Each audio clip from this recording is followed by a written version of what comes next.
नमस्कार मित्रांनो, अशोक मामा या मालिकेच्या आजच्या भागात आपण बघणार आहोत. आज भैरवीची मंगळागौर असते, त्यामुळे भैरवीची आई म्हणजे मीना तिच्या घरी आलेली असते. भैरवीची आई, अशोक मामा आणि घरातले सगळेच जण देवासमोर आरती म्हणतात. मीना अशोक मामांना म्हणते की आता सगळीच तयारी झाली आहे, पण हा तुषार अजून आला नाही. तितक्यात तुषार मंगळागौरीचं सगळं सामान घेऊन येतो आणि म्हणतो, बघा बरं सगळं आणलंय का? तेव्हा मीना चेक करते आणि त्याला म्हणते, अरे सुपाऱ्या कुठे आहे? तेव्हा तो म्हणतो, विसरलोच. तेव्हा अशोक मामा त्याला म्हणतात, काय रे, आजकालच्या तुमच्या मुलांचं काही लक्षात राहत नाही. 5 फळं आणि सुपाऱ्या सांगितल्या ते पण विसरलात. त्यावर तुषार म्हणतो, सॉरी काका. तितक्यात राधावहिनी अशोक मामांना म्हणते, हो ना भाऊजी, म्हणजे आजकालच्या पोरांचं काही सांगूच शकत नाही आपण. तेव्हा किशाभाऊ म्हणतो, मले सांगायचं ना, माझी मेमरी एकदम शार्प आहे. तेव्हा अशोक मामा म्हणतात, काय म्हणालात? त्यावर राधावहिनी सावरत म्हणते, मी सांगतो त्यायले, असं म्हणून ती किशाभाऊला किचनमध्ये घेऊन जाते. आता इकडे तुषार अशोक मामांना म्हणत असतो, हरकत नाही, नाक्यावर तर दुकान आहे, मी घेऊन येतो सुपारी.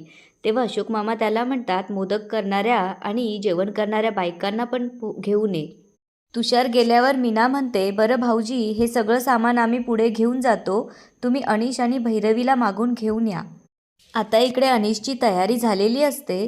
भैरवीला बघून तो विचारू लागतो, हे काय, तू कधी तो तयार होणार आहेस? त्यावर भैरवी म्हणते, तू झालास ना, बस. त्यावर अनिश म्हणतो, मंगळागौर माझी नाही आहे, तुझी आहे, सो तुला तयार व्हावं लागणार आहे. त्यावर भैरवी म्हणते, मला नाही जावंसं वाटत आहे अनिश, काय करू मी? आता अनिश भैरवीला समजावत म्हणतो, भैरवी, आपण सगळं मागचं विसरून जाऊयात ना, नव्याने सुरुवात करूया. नाहीतर मग तेच, हे सगळं माझ्यासोबत का झालं, कुणी केलं, याच गोष्टींमध्ये आपण अडकून पडू. आता अनिशला खूप गिल्ट वाटू लागतं आणि तो तिला म्हणतो, माझ्या हातून खूप मोठी चूक झाली आहे गं. जर तू पुन्हा तुझं नॉर्मल आयुष्य नाही जगू लागलीस तर मला असंच वाटेल की तू अजूनही मला माफ केलं नाही आहेस. पण प्लीज तू बाबांच्याही मनाचा विचार कर ना, त्यांनी तुझ्यासाठी एवढा मोठा घाट घातलाय. जर तू नाही गेलीस तर त्यांना कसं वाटेल? आता अनिश उठतो आणि कपाट उघडतो. तेव्हा भैरवी तिकडे बघू लागते. अनिश आता कपाटातून भैरवीला आणलेली साडी काढतो आणि तिच्याजवळ येऊन तिच्या हातात देतो आणि म्हणतो, ही साडी नेस, तुझ्यासाठी आणली आहे. ही साडी नेसून जर तू कार्यक्रमाला नाही गेलीस ना, मला खूप गिल्टी वाटेल. तेव्हा भैरवी त्याला म्हणते, अनिश, अरे माझा तुझ्यावर राग खरंच नाही आहे. तेव्हा अनिश तिला म्हणतो, आता कुठलाच विचार करायचा नाही, फक्त एकाच गोष्टीचा विचार करायचा. अगं, माझगावकरांच्या सुनेची मंगळागौर आहे, माझ्या बायकोची. आणि ऑनेस्टली, मी ज्या भैरवीला ओळखायचो ती आता किती बदलली आहे. आज ती मंगळागौरीचे खेळ खेळणारे, फुगड्या घालणारे. बघूया जमतंय का तुला? तेव्हा भैरवी त्याचं चॅलेंज ॲक्सेप्ट करून त्याला म्हणते, हो का, तुझ्यापेक्षा तर नक्कीच जमेल. तेव्हा अनिश तिला म्हणतो, मग मॅडम, त्यासाठी तिथं जावं लागणार आहे आणि ही साडी नेसून तिची शोभा वाढवावी लागणार आहे. तेव्हा भैरवी म्हणते, बस, मला आता हरभऱ्याच्या झाडावर चढवू नकोस. अशा प्रकारे आता भैरवीचा मूड ठीक झालेला असतो. तेव्हा ती त्याला म्हणते, तू जा, मी येतेच आवरून. अनिश आता बाहेर आल्यानंतर अशोक मामा त्याला विचारू लागतात, अनिश, भैरवीची तयारी झाली का? तिचा मूड जरा ऑफ होता. त्यावर तो म्हणतो, बाबा, तुम्ही अजिबात काळजी करू नका. तेव्हा अशोक मामा त्याला म्हणतात, भैरवीची पूजा व्हावी आणि तिचं दुःख थोडं तरी हलकं व्हावं एवढंच मला वाटतंय. आणि ते सांगू लागतात, तुला माहिती आहे, पहिल्या मंगळागौरला सासू सुनेला सोन्याचा दागिना देत असते, त्यानं तिचं मंगल होतं. त्यामुळे आज मी तिला सोन्याचं नाणं देणार आहे. हे ऐकल्यानंतर मागे उभ्या असलेल्या राधावहिनी आणि किशाभाऊच्या तोंडाला पाणी सुटतं. अशोक मामा त्याला म्हणतात, भैरवीसाठी आणखी एक सरप्राईज आहे. त्यावर अनिश विचारू लागतो, सरप्राईज? तेव्हा ते म्हणतात की आज तिच्या सगळ्या मैत्रिणी तिला भेटायला येणार आहे. आता भैरवी अनिशने आणलेली साडी नेसून आणि तयार होऊन सगळ्यांसमोर येते. तेव्हा सगळेजण तिच्याकडे बघू लागतात. भैरवी अनिशला विचारते, कशी दिसते मी? त्यावर अनिश तिला म्हणतो, ब्युटिफुल. पुढे अशोक मामा भैरवीजवळ जाऊन म्हणतात की अगदी नक्षत्रासारखी दिसते. तेव्हा भैरवी येऊन अशोक मामांना नमस्कार करते. तेव्हा अशोक मामा अनिशला म्हणतात, आता तिच्याकडे नुसतं बघतच नको बसू, चल आपल्याला जायचंय. असं म्हणून अशोक मामा त्याला तिथून घेऊन जातात. सगळेजण आता तिथून गेल्यानंतर राधावहिनी किशाभाऊला म्हणते, किशनराव, या भाऊजींनी कपाटात सोन्याचं नाणं लपून ठेवलेलं आहे, ते आपल्याला लंपास करायचं आहे. आपल्याला अपमान करू करू घराबाहेर काढलं होतं ना, आता त्याचाच बदला घ्यायचा आहे. त्यावर किशाभाऊ म्हणतो, तुला काय वाटलं मी विसरलो का? मला पण सगळं लक्षात आहे. आता असा कॉईन चोरतो ना की यांच्या 7 पिढ्या शोधत बसल्या तरी सापडणार नाही. तू जा आणि आता दरवाजा लाव, कोणी येईल बघ. मी असा जातो आणि कॉईन घेऊन येतो. राधावहिनी जेव्हा दरवाजा लावायला जाते तेव्हा तुषार स्वयंपाक करणाऱ्या बायकांना घेऊन आलेला असतो आणि आल्या आल्या राधावहिनीच्या हातात सामान देऊन त्यांना कामाला लावतो. आता राधावहिनी आणि किशाभाऊचा पहिलाच प्लॅन फसतो. आता इकडे सोसायटीच्या हॉलमध्ये अशोक मामा आणि अनीश भैरवीला घेऊन येतात. भैरवी जेव्हा अशोक मामांनी केलेली तयारी बघते तेव्हा ती अगदी भारावून जाते. आता इकडे सगळ्या बायका मंगळागौरसाठी जमलेल्या असतात. तेव्हा सगळ्याच जणी अशोक मामांचं आणि भैरवीचं कौतुक करू लागतात आणि म्हणतात, भैरवी मामांची लाडकी सून आहे, त्यामुळे मामांनी जंगी तयारी केली आहे. तेव्हा अनीश त्यांना म्हणतो, नुसती तयारीच नाही आणि भैरवीला सांगू लागतो की भैरवी तुझ्यासाठी आणखीन एक सरप्राईज आहे. भैरवी जेव्हा बघते तेव्हा तिथे वल्लरी, मनोज आणि प्रेरणा आणि अजित आलेले असतात. त्यांना बघून आता भैरवीला खूप आनंद झालेला असतो. तेव्हा प्रेरणा आणि वल्लरी तिला म्हणत असतात, तुझी मंगळागौर आणि आम्ही येणार नाही असं कधी होईल का? तेव्हा प्रेरणा भैरवीला म्हणते, तुझी आणि माझी पहिलीच मंगळागौर, त्यामुळे स्पेशल तर व्हायलाच पाहिजे ना. तेव्हा अशोक मामांना इंद्रायणी दिसत नाही आणि ते तिच्याबद्दल विचारू लागतात. तितक्यात इंद्रायणी आणि अधोक्षज येतात. आता सगळेजण जमा झालेले असतात. तेव्हा सगळेजण एकमेकांचा संसार कसा चालू आहे हे एकमेकांना विचारू लागतात. आता सगळ्यांच्याच गप्पा रंगलेल्या असतात. तेव्हा अशोक मामा म्हणतात, चला आता पूजेची तयारी करूया.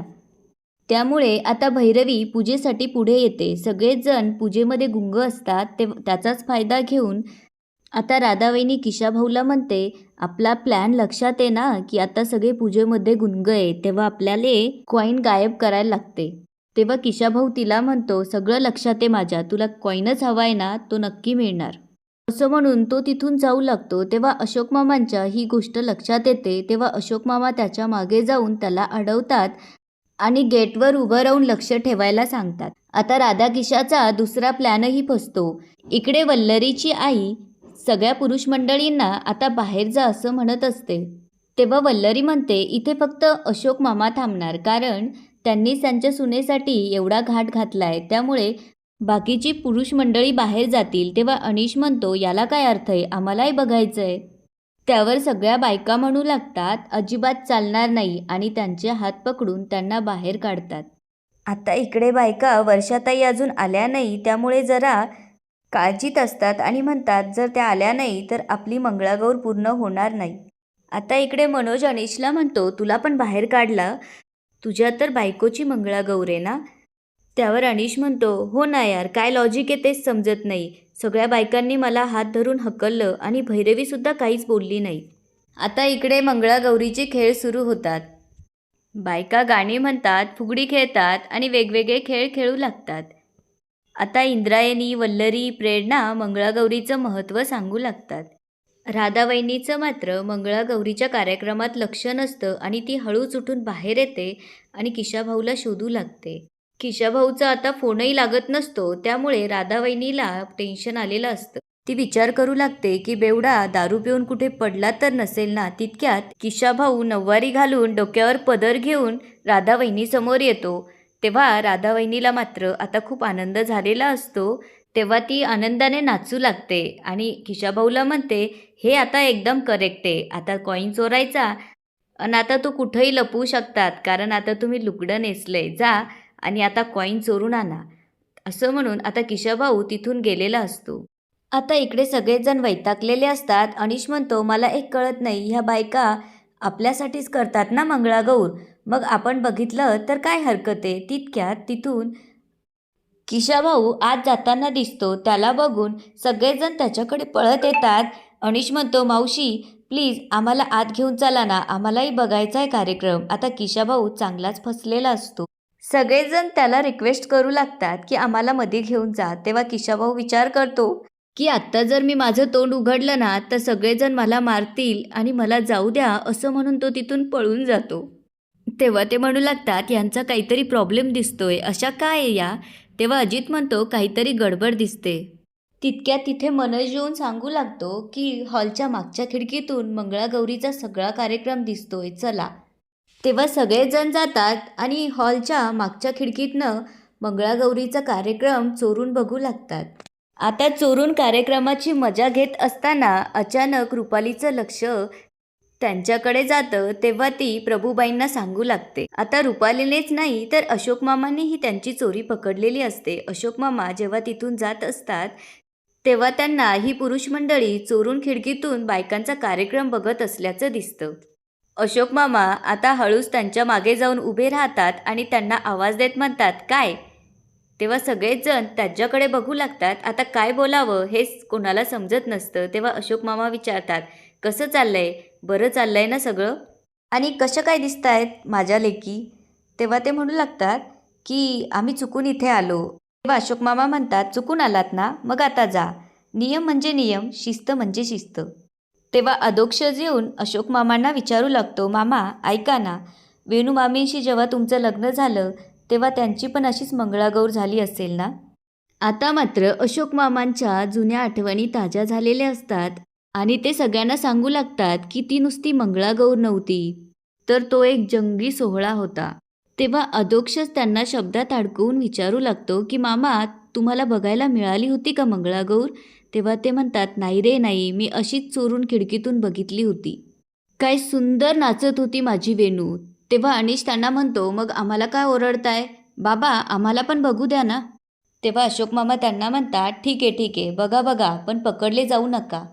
इतक्यात प्रभूबाई आणि रुपाली येऊन त्यांना विचारू लागतात, तुमचं हे काय चाललंय? तुम्हाला बजावलं होतं ना, तुम्ही तर भलतीच लबाड निघालात. तेव्हा अशोक मामा म्हणतात, नाही नाही नाही, त्यांची इच्छा आहे ना बघायची, तर त्यांना कार्यक्रम बघू द्या ना. ज्या बायका दिवसभर कष्ट करतात त्यांना जर 2 घडीची करमणूक मिळाली तर त्यांच्या चेहऱ्यावर कसा आनंद फुलतो हे तरी त्यांना बघू द्या. म्हणजे यांना त्यांच्या कष्टाची जाणीव तरी होईल आणि आनंदी असल्यानंतर त्यांचा चेहरा कसा दिसतो हे तरी बघायला मिळेल. तेव्हा प्रभूबाई आणि रुपाली त्यांना एक अट टाकून तिथे घेऊन जातात.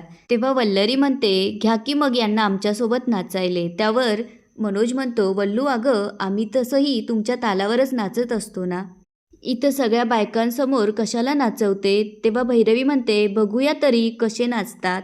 आता मात्र त्यांना टेन्शन आलेलं असतं. अजित म्हणतो, अहो पण आम्हाला हे झिम्मा फुगडी कसं जमणार? त्यावर सगळ्याच म्हणू लागतात, कसं जमणार नाही? जमवावं लागेल, नाहीतर बाहेर जायचं. त्यामुळे आता पुरुष मंडळी नाईलाजाने मैदानात उतरतात. आता इकडे ठरल्याप्रमाणे किशा भाऊ अशोक मामांच्या खोलीत येतो आणि त्यांच्या कपाटाचं ड्रॉवर उघडून सोन्याचं नाणं शोधू लागतो. तेव्हा अचानक त्याच्या हाताला ते नाणं लागतं. सोन्याचं नाणं बघून किशाभाऊ आता खूप खुश झालेला असतो. तितक्यात अशोक मामा आता त्यांच्या खोलीकडे यायला निघतात. अशोक मामा जेव्हा दरवाजा उघडतात तेव्हा किशाभाऊ पटकन तोंड फिरून उभा राहतो. अशोक मामांच्या मात्र काही लक्षात आलेलं नसतं. तेव्हा ते त्याला बाई समजून त्याची माफी मागतात आणि म्हणतात, सॉरी तुम्हाला जर तयारी करायची असेल तर तुम्ही कडी लावून घ्या, नाहीतर कोणीही येऊन दरवाजा उघडेल.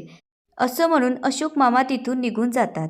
तितक्यात तुषार तिथे येतो आणि त्याला विचारू लागतो की मावशी, तुम्ही इथे अशोक काकांच्या रूममध्ये काय करताय? तेव्हा टॉयलेटला जायचं हे कारण सांगू लागतो. त्यावर तुषार म्हणतो की इथे वॉशरूम नाही आहे, मी दाखवू का? तेव्हा नको म्हणून तो तिथून पटकन पळून जातो. आणि इकडे किचनमध्ये राधावहिनीला कॉईन देण्यासाठी येतो तर बघतो तर तिथे राधावहिनी नसते. म्हणून तो जेव्हा परत जाऊ लागतो तेव्हा एका माणसाचा धक्का लागून त्याच्या हातातला कॉईन प्रसादामध्ये जाऊन पडतो. किशाभाऊ जेव्हा तो कॉईन प्रसादातून काढू लागतो तेव्हा तिथे बसलेली बाई पटकन त्याचा हात बाजूला करून म्हणते, काय चाललंय तुमचं? प्रसादामध्ये हात घालू नका. तेव्हा तो म्हणतो, मी तुम्हाला मदत करतोय. त्यावर ती म्हणते, इथं काही गरज नाही मदत करायची, तिकडे मंगळागौरचा कार्यक्रम चालू आहे, तिकडे जाऊन नाचा. आणि बोलता बोलता ती बाई कॉईनसहित प्रसाद उचलते आणि त्याचा मोदक बनवते. आता मात्र किशाभाऊला चांगलंच टेन्शन आलेलं असतं. तितक्यात तुषार येऊन त्याला विचारू लागतो, मावशी तुम्ही वॉशरूम शोधत होतात ना, ते बघा तिकडे. त्यावर किशाभाऊ ओरडूनच म्हणतो, माले नाही जायचं, तुले जायचं असेल तर तू जा. आता किशाभाऊ राधावहिनीकडे आलेला असतो. राधावहिनी विचारते, झालं का काम? तेव्हा तो झालेली सगळी हकीकत तिला सांगू लागतो. नाही ना, 4 वेळेला प्रयत्न केला तेव्हा तो कॉईन मिळाला, पण तितक्यात भाऊजी आले त्यांच्या खोलीत. त्यांच्यापासून लपण्यासाठी मी किचनमध्ये गेलो तर पुरुष मंडळी माझ्या मागे. तेव्हा राधावहिनी म्हणते, काय करू तुमचं? पुढे तो म्हणतो, तिथूनही मी धावत सुटलो पुरुषासारखा. मले काय माहीत, मी साडी नेसली, पाय अडकलो आणि पडलो तोंडावर. कॉईन गेला वर आणि पडला मोदकाच्या सारणात. तेव्हा राधावहिनी म्हणते, अरे देवा, मला माझ्या नशिबाची टोटलच लागत नाही. कसा नवरा दिला मला, काहीच जमत नाही त्याले. आता इकडे खेळ सुरू झालेले असतात आणि संपतही आलेले असतात. तेव्हा सगळ्याच बायका म्हणू लागतात, आता आपण यापुढे खेळ खेळू शकणार नाही, आपण इथेच थांबूयात. तेव्हा अशोक मामा त्यांना येऊन विचारतात, का, काय झालं? तेव्हा त्या सांगू लागतात की आमच्या अध्यक्षा अजून आलेल्या नाही आहेत आणि यापुढचा खेळ त्याच खेळणार आहेत. तेव्हा अशोक मामा विचारू लागतात, कोण आहेत कोण त्या? शिस्त म्हणजे शिस्त हे त्यांना कळत नाही अशा कोण आहेत? तेव्हा त्या सगळ्या सांगू लागतात का त्या आमच्या वर्षाताई आहे, जिच्याशिवाय होत नाही आमच्या मंगळागौरीचा पिंगा. तितक्यात वर्षाताई तिथे येतात आणि म्हणतात, कारण तिच्यावर असतो मंगळागौरीच्या कार्यक्रमात बहार उडवण्याचा जिम्मा. वर्षाताई आल्यामुळे आता चांगलाच खेळ रंगलेला असतो आणि सगळेच जण खुश असतात. अशोक मामा वर्षाताईंजवळ जाऊन म्हणू लागतात, ए बाई, अजूनही तुझी उशिरा येण्याची सवय गेलेलीच नाहीये का? वर्षाताई जेव्हा फिरून त्यांच्याकडे बघतात तेव्हा त्यांना बघून म्हणतात, अशोक तू? तेव्हा सगळेच जण त्यांच्याकडे बघू लागतात. भैरवी विचारते, एक मिनिट, तुम्ही एकमेकांना ओळखतात? त्यावर वर्षाताई म्हणतात, ओळखतात? नुसतं ओळखतच नाही, अशोक सांग तिला की अशी तशी ओळख नाही आमची. तेव्हा अशोक बाबा म्हणतात, ही माझ्या लग्नात वेणूची पाठराखीण होती. तिकडे सुद्धा आणखी 15 मिनटं लेट आली असती तर आमचं लग्न राहून गेलं असतं. तेव्हा वर्षाताई म्हणतात की तुझी अजूनही वाढून चढून बोलण्याची सवय गेली नाहीये, मंगळागौर होऊ दे मग घेते तुझी खबर. तेव्हा अशोक मामा आलोच असं म्हणून तिथून जातात. सगळेजण हसू लागतात. आता बायकांचा पुन्हा खेळ रंगू लागतो. अशोक मामा इकडे त्यांच्या खोलीत भैरवीसाठी आणलेलं नाणं घेण्यासाठी येतात. जेव्हा ते कपाटाचं ड्रॉवर बघतात तेव्हा त्यांनी ठेवलेली सोन्याच्या नाण्याची डबी जागेवर नसते. अशोक मामा पुन्हा कपाटात बघू लागतात तर वरच्या कप्प्यामध्ये त्यांना ती डबी मिळते. तेव्हा ते विचार करतात की मी तर डबी इथे ठेवली होती, मग इथे कशी आली? जेव्हा ते ती डबी उघडून बघतात तेव्हा ती रिकामी असते. आता अशोक मामांना मोठा धक्का बसलेला असतो आणि ते विचार करू लागतात की आता भैरवीला मी काय देऊ. आणि याच ठिकाणी आजचा एपिसोड संपतो. आता पुढे काय होणार ते बघूया उद्याच्या एपिसोडमध्ये. धन्यवाद.